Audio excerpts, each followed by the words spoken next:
You know, for the last 20 years or so, we've all been playing by the same rule online. You either participate or you become irrelevant.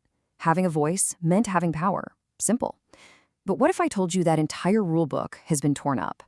All the evidence points to a massive, quiet power shift that's already taken place. And the craziest part? The people who are winning are the ones who are saying nothing at all. Yeah, this is the core idea we're digging into. That old playbook, it's completely obsolete. The notion that you had to be constantly posting, commenting, just being visible to matter. It's not just outdated, it's actually become a dangerous way to operate. The new dominant strategy is, well, it's silence. And we're going to get into the cold, hard math that proves why in just a little bit. So that's the big question, isn't it? It really feels like the most interesting, the most thoughtful voices have just vanished from the public square. All that's left is this constant, deafening noise. But here's the thing. They didn't just disappear. They retreated. And figuring out why they retreated is the absolute key to understanding the new internet we're all living in right now. Okay, so to solve this mystery, we're going to need a totally new map. And the best one out there doesn't come from some sociology textbook. It actually comes from science fiction. We have to stop thinking of the internet as some kind of friendly global village or town square. We need to start seeing it for what it's really become, a dark forest. This whole idea comes from Lou Sixon's amazing sci-fi series, The Three-Body Problem. And it's a pretty chilling solution to the Fermi paradox, the question of why we haven't heard from any aliens. The theory says it's not because they aren't out there. It's because the smart ones know enough to stay completely silent. Any civilization that dares to broadcast its location gets immediately wiped out by a more advanced hidden predator. Announcing your existence is basically inviting your own destruction. Starting to sound a little familiar?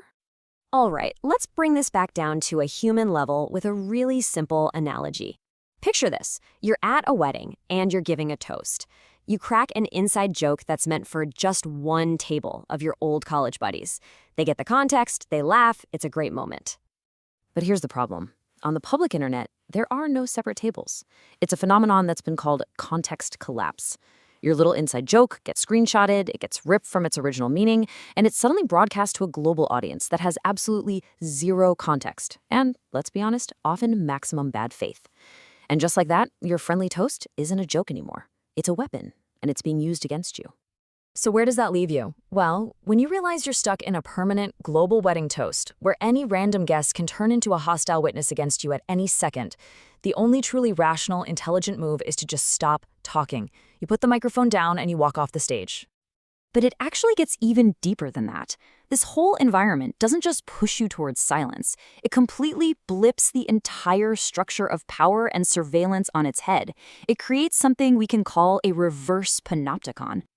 Now, this is where it gets really interesting, because it inverts a classic idea. The old school panopticon, right, was a prison design where a single guard could watch all the prisoners, forcing them to police their own behavior. Social media does the complete opposite. Here, the crowd, the many, the lurkers, they're the guards in the central tower.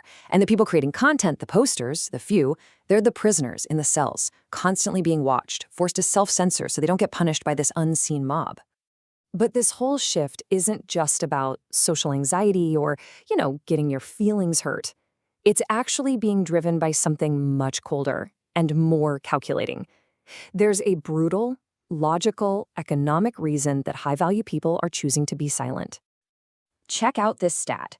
A survey from the Foundation for Individual Rights and Education found that 1 in 4 Americans, a full quarter of the population, are genuinely afraid of losing their job or missing out on career opportunities because of something they've said online. This isn't just some vague worry. It's a massive, concrete economic fear. And this right here gets to the absolute heart of the problem. It's what you'd call an asymmetric payoff. Think about it. What's the best case scenario when you post something online? A few likes, right? A little burst of attention that's gone in an hour. That's your upside, and it's tiny. Now, what's the downside? Well, the downside is infinite. We're talking career-ending stuff, getting completely canceled, having a digital stain that follows you for the rest of your life. So when you put those two things on a scale, a tiny temporary reward versus a potentially catastrophic permanent risk, what's the smart move? It's not to play the game at all. It's to walk away. So what happens when millions of smart people, all independently, make that same rational choice? The result is profound. It's literally split the internet in two. We don't have one single digital world anymore. We have two parallel universes, and they're operating by completely different sets of rules. So the first internet is the public one, what you might call the ClearNet. It's everything you see on Google, your main social feeds, but who's actually left posting there? Well, the argument is that it's mainly three groups: bots and AI just churning out low-quality slop for engagement, the desperate, the people who need attention so badly they're willing to take that huge risk, and, of course, the unaware, the users who just haven't figured out how dangerous the game has become.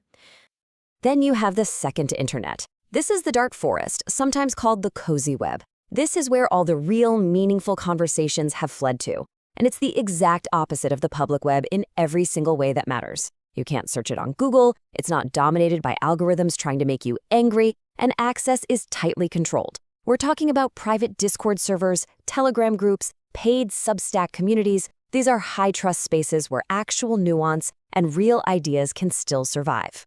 So if all the smartest people have gone into hiding on this cozy web, what does that actually mean for the act of lurking itself? I think we need to completely rethink what it is. Lurking isn't passive, it's not just lazy consumption. In this new world, it's an active, strategic, and frankly incredibly powerful position to be in. The lurker's power really comes from this concept called informational arbitrage. Let me break it down. When someone posts, they reveal their position. They show their cards, their ideas, their arguments, even their emotional state. The lurker, on the other hand, gets to see everyone's cards without ever having to show their own. They get a perfect top-down view of the entire conversation, spotting trends, seeing risks, all while staying completely invisible. And that brings us to the final and most powerful point. Silence isn't a weakness anymore. It's not a sign of disengagement. In the dark forest of the internet we have today, lurking is a predatory adaptation. It is the dominant survival strategy for anyone who actually understands how the game is played. It's the ultimate power of being the watcher in the tower, observing everything in the prison yard without ever having to step foot inside. So, as we wrap this up, the big question that we're left with is this.